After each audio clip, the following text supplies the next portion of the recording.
These past 2 weeks, man, Mauigoa show been making some money, huh? Yeah. The right tackle for the University of Miami. Yeah. Miami's got 2 playoff wins under their belt now. You go up in there with the A&M kids. There's some pass rushes over there at A&M, you know what I mean? Yeah. And Mauigoa just doing this thing. Uh-huh. You know, you run into the Ohio State kids. It's some pass rushes at Ohio State, man. Yeah. You know, Mauigoa. And they're making his money. Bryan,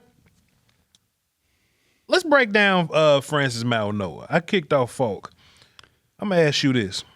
You're going to eventually tell me what round you have him in, but he's a first-round player to me just off the jump. For sure. Give us a breakdown on Mauigoa, and do you think he's going to be Cowboy available? Yeah, you know, this is where things are going to get, and this is where maybe it'll get a little bit clearer for Cowboy fans. Mm-hmm.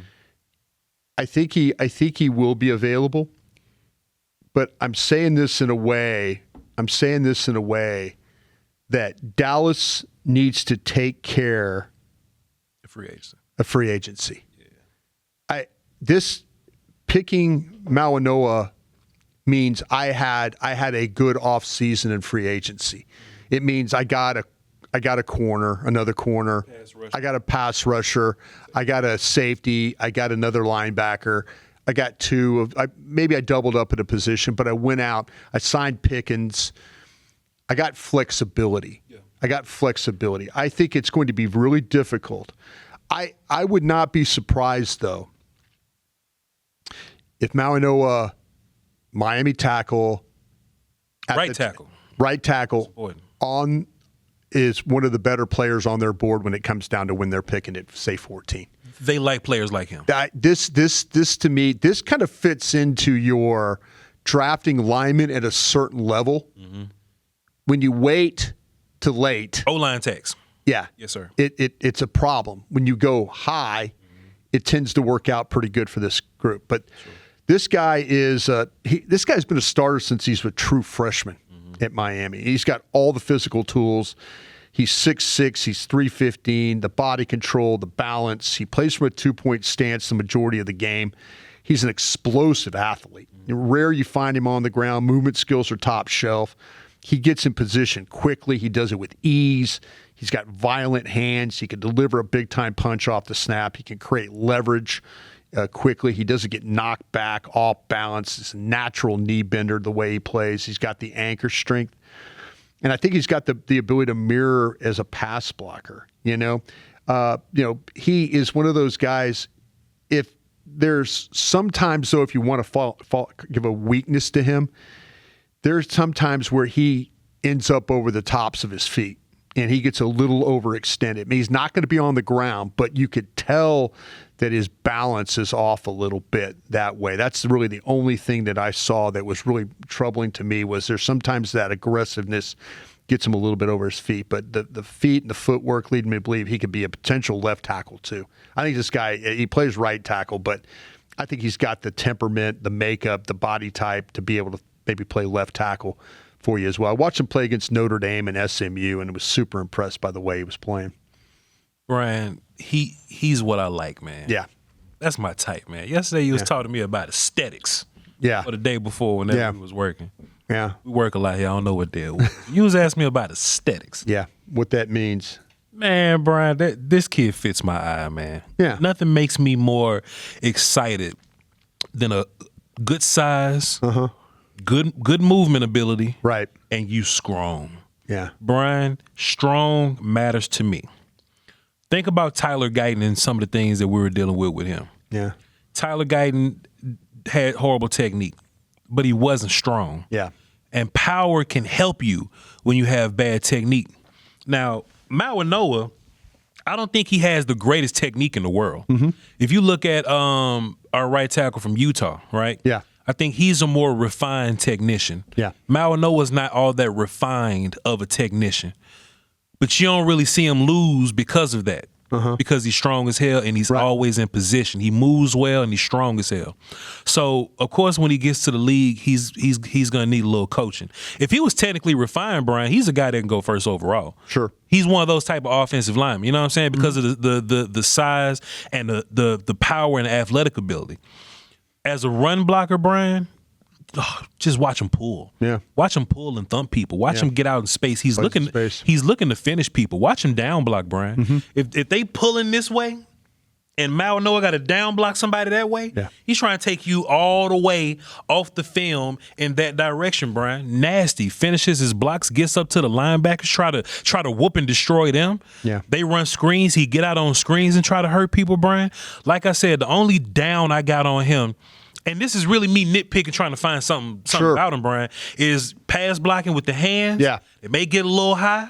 They may come around a little wide. Sure. They may get on the back a little bit. To your point, he's trying to whoop people so bad, he'll get a little leaning. What's coaching for? Yeah. What the hell is coaching for? Right. Bryan, I got a 1 on him. He's the best offensive lineman on my board right now. I know there's a lot of people in the country that like the right, I'm saying the right tackle from Utah. But no. Because they both have made up last names is what it looks like. The left tackle and the right tackle is like 5'2", 5'9". I'm just not great with the names yet. Yeah. So I'll just say Utah right tackle till I have his name. Some people in the country have the right tackle from Utah higher than him. Yeah. I don't think he has enough power to do everything that I want him to do. Right. I think the right tackle from Utah fits in a scheme perfectly. If he goes to San Francisco, the right tackle from Utah, perfect fit there because they do a bunch of outside and they do the zone, but he's not powerful. If he goes to the Cowboys, I don't think right tackle Utah fits us perfectly because he ain't knocking folk off the ball like that. Right. I think Mauigoa can play anywhere, Bryan. I think he can do the movement stuff, and I think he can knock people off the football. Bryan, he's a 1 on my board, and I would hope that the Cowboys have an aggressive free agency because I would love for him to be an option at right tackle. Yeah, no, he absolutely. He should be the first right tackle on. He should be the first tackle on everybody's board. Is what he should be. I mean, the thing with Fanu is the Utah His thing is, and you're absolutely right about him, and I know just talking and watching him play, the fluidity, the flexibility, he's got the body control, the balance and stuff. He's 6'6", 308. Yeah. This is the problem that I have. I know it's 7 pounds difference, but when you watch the 7 pounds difference play, you see a more powerful guy in Miami than you do at Utah. He's powerful and bigger. Powerful and bigger, and you know what? Like I said, Fanu has played at Utah, has played both left and right tackle in his career, but man, he is the athlete. That is number one what he is. He is the athlete. So if you're a scheme that's into playing in space, the pulling, all that stuff, that clearly is your guy right there. But man, I think you've totally nailed, our guy at Miami. I think he's a really good player. Also, too, about Mauigoa, Bryan, and you might like this a little bit because you like, thing about Mauigoa is that if he happens to not work out at tackle, play him at guard. I think he'll be a phenomenal guard, Bryan. You know me and my hate for position flexibility, right? But you know what though? I don't think he's categorized as position flex guy because he's a tackle, right? But think about Becton, right? Yeah, Becton wasn't position flex guy, but all right, your big ass got to go play guard. It is what it is. I think Mauigoa, where he has some of his technical issues, I think you can hide those inside. Because if you get a little leany on the inside, we in a phone booth, you just leaning on the dude that you got to block. It's harder to lean outside. You know what I mean? Yeah. So you might, and I know who Bryan Broaddus is. You might be one of the people that want to put Tyler Smith at left tackle and Mauigoa end up being your left guard or something. I let it slide, but Bryan, I like. I would put Mauigoa at left tackle and keep Tyler Smith at guard. I wouldn't change that. I agree. I wouldn't change that. And see, this is the situation where I'm running into is me and my problem with lighter offensive tackles. I can't stand them. I can't either. I can't either. Yeah, you can't play with play with lighter guys. One last point about Mauigoa, then we're gonna move on, Bryan, is earlier we were asked how do we weigh college, like the playoff games, right? Mm-hmm. Let's just say Mauigoa and our right tackle from Utah. Let's say somebody had them close. When you watch Mauigoa in the playoffs, deal with Cassius Howell, or Reese, or the other Ohio State guys, or just either of the A&M guys, right? I think that pushes you over the edge a little bit. Yeah, it gives you that. You talk about competition matters. Competition matters, and you asked the initial question to start the day about tape and how this all kind of plays together. Yes, sir. I think there's ways that and this is what I learned working in scouting when I was putting these things together and trying to help us evaluate. If you're looking at a defensive back, say, all games matter. You know, all games really do matter because every time the ball comes your direction, I would pull that tape. I would pull that play. You have to do, right. So when you're doing cut-ups, if you want to look at, say, a defensive back, targets, a receiver, a tight end, any one of these positions, you know, running back, they hand the ball to him. So you can get an evaluation, doesn't matter. Sure. But if you're one of those skill positions that it's a wide receiver or a corner, like I said, and you're putting together tapes, you want to see every game. You want to see him play Tennessee, Chattanooga, and you want to see him play Tennessee. Yeah. It's what you want. But the offensive lineman and the defensive lineman, when you start to talk about blocking and stuff, now hunt your matchups. Yep. Now hunt your matchups. And that's where I think that, to me, Mauigoa, when you can see him now playing against Texas A&M, when you can see him playing against Ohio State, those are the two tapes you should start with.